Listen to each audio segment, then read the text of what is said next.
Hello दोस्तों, learning by doing पर मैं प्रियंका आप सभी का स्वागत करती हूं। और जैसा कि आपके सामने है, यह है एनसीईआरटी मैथ क्लास 6, जिसमें आज हम बात करने वाले हैं प्रश्नावली 3.5 पे।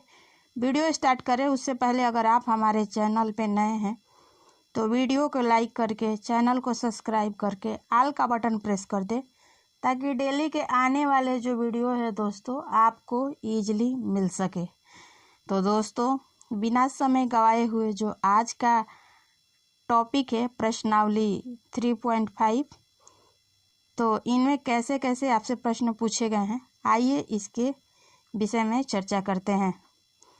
तो दोस्तों, जैसा कि क्वेश्चन नंबर 1 दिया है कि निम्नलिखित में से कौन से कथन सत्य है और कौन सा कथन असत्य है। ठीक है, तो हमें एक एक प्रश्न में चेक करना है कि कौन सा कथन सत्य है और कौन सा कथन असत्य है। ठीक है, तो जैसा कि ए दिया है कि यदि कोई संख्या 3 से विभाज्य है तो वह 9 से भी विभाज्य होती है।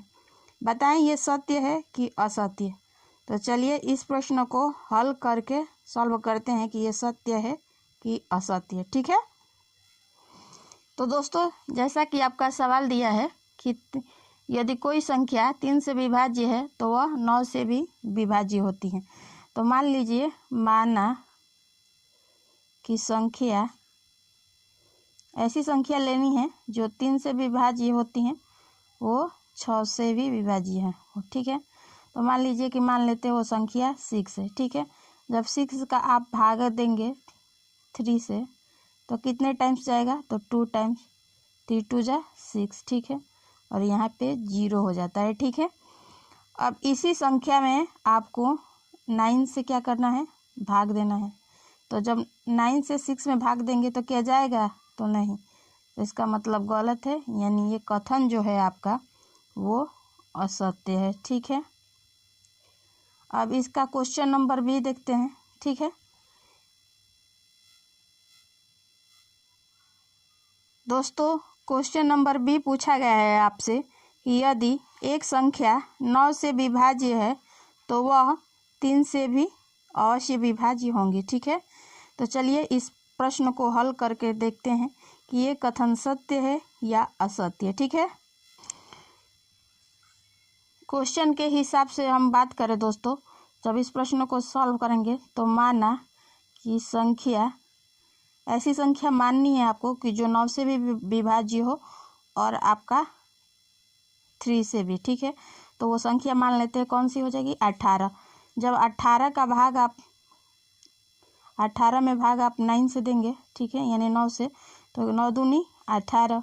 ठीक है, कट जाएगा, क्या बचा, 0 0। ठीक है, अब इसी संख्या में 18 में आपको 3 से भाग ये देना है, तो कट रहा है कि नहीं, तो जब 3 से भाग 18 में देंगे तो 3 छक 18। इसका मतलब ये संख्या जो है, जो संख्या 9 से कटेगी वो संख्या आपका 3 से भी कट जाएगी, यानी ये कथन आपका सत्य है, बी। ठीक है, अब क्वेश्चन नंबर सी देखते हैं। क्वेश्चन नंबर सी पूछा गया है आपसे कि एक संख्या 18 से विभाज्य होती है यदि वह 3 और 6 दोनों से विभाज्य है। ठीक है, बताना है आपको कि ये कथन सत्य है या असत्य। ठीक है, चलिए आइए इस प्रश्न को हल करके समझते हैं। तो दोस्तों, जब इस सवाल को सॉल्व करेंगे तो माना कि संख्या 24 ले लेते हैं। ठीक है, कितना ले लेंगे, तो 24। ठीक है, और जब 24 को हम भाग देंगे कितना से, 3 से,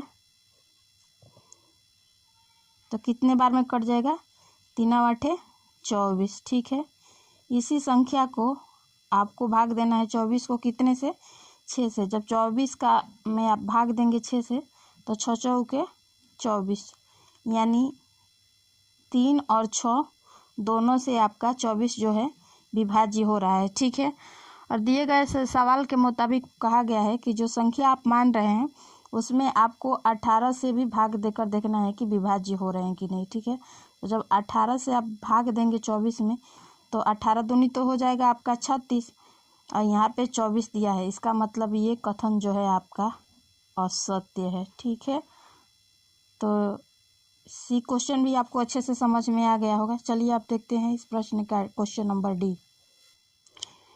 क्वेश्चन नंबर डी आपसे पूछा गया है दोस्तों कि यदि एक संख्या 9 और 10 दोनों से विभाज्य हो तो वह संख्या 19 से भी विभाज्य होगी, यानी 90 से भी विभाज्य होगी। चलिए इस प्रश्न को हल करके अच्छे से हम लोग समझते हैं।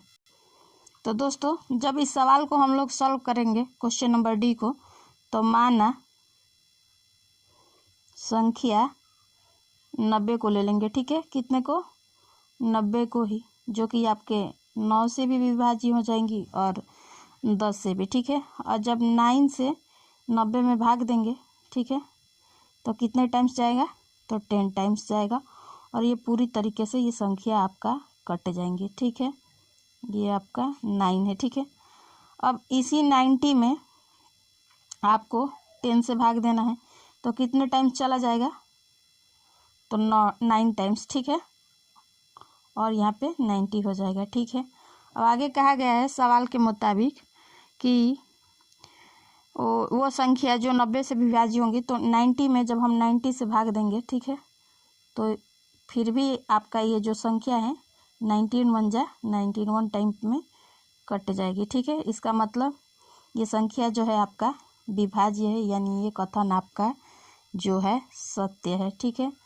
तो क्वेश्चन नंबर डी भी आपको बहुत अच्छे तरीके से समझ में आ चुका होगा, ठीक है। अब बात करें हम क्वेश्चन नंबर 1 के सवाल नंबर ई पे।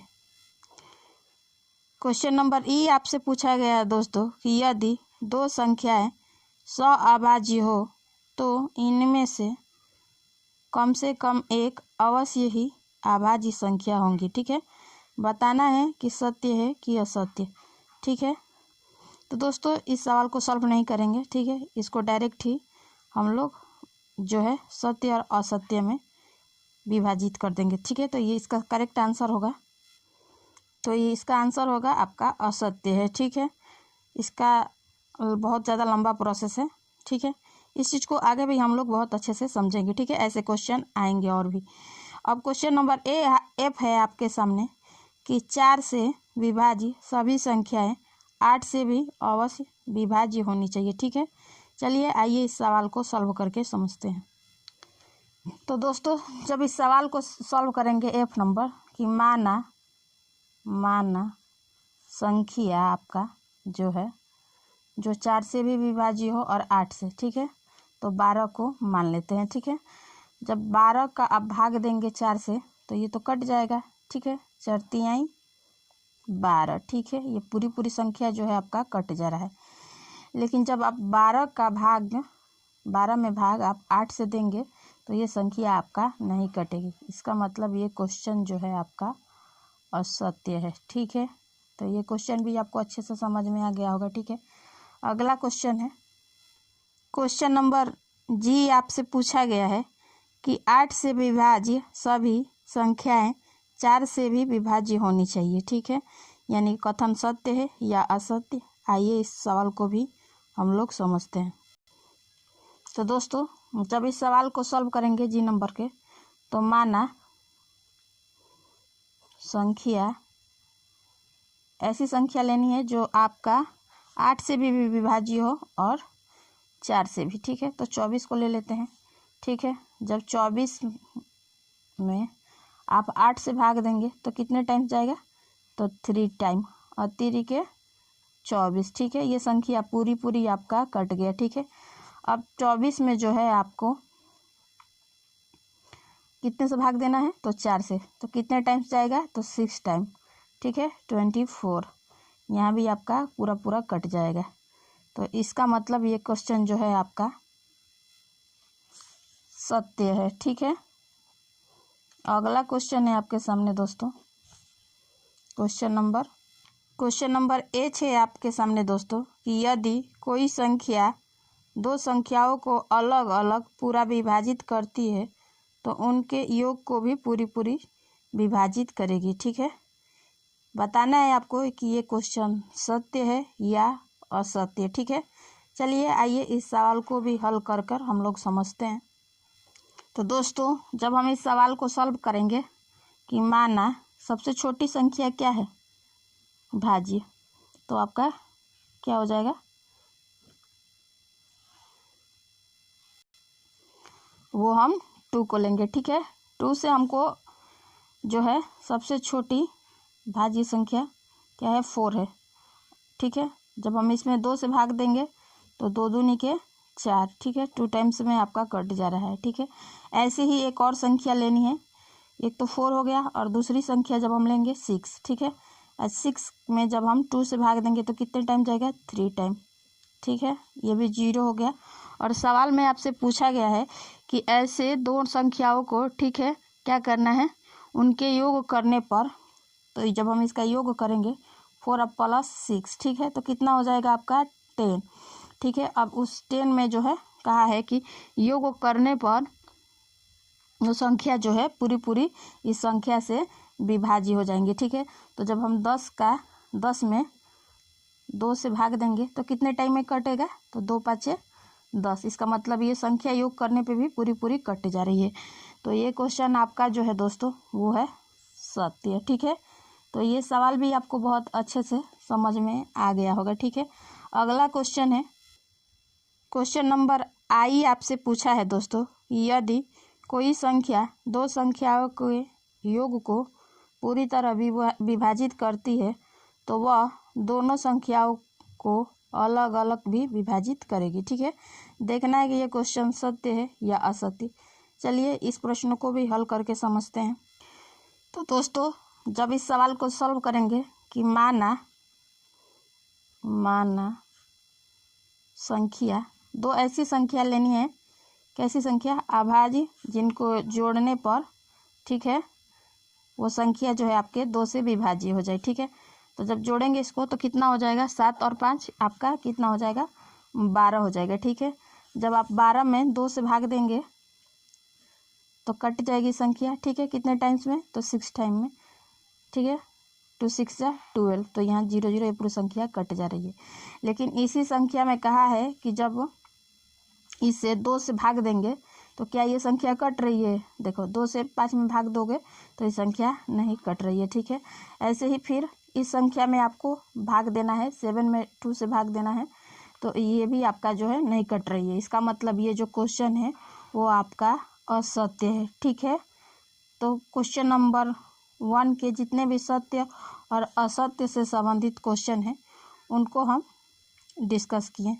एक एक कंसेप्ट आपको अच्छे से समझ में आ गया होगा। ठीक है, अब आगे हम बात करें आपसे दोस्तों, क्वेश्चन नंबर 2 आपसे पूछा गया है दोस्तों, यहाँ 60 के लिए 2 भिन्न भिन्न गुणनखंड वृक्ष दिए हैं, इनमें अज्ञात संख्याएं लिखनी है। ठीक है, जैसा कि ये दे दिया है 60 और इसका गुणनखंड किया है तो 6 × 10 यानी 60 हो जाएगा।